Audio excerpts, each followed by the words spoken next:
How to turn on animation on Duolingo. In this video, I'm going to show you how you can turn it on. First of all, open the application.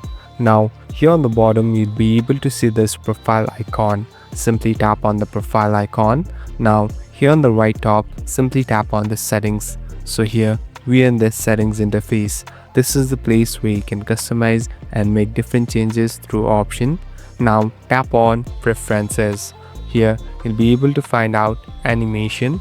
Now simply tap it to turn it on. So it has turned blue and the animations has been on. So there will be different effects of animation inside the application. So it will make it more exciting to learn, and there will be high animation used inside Duolingo.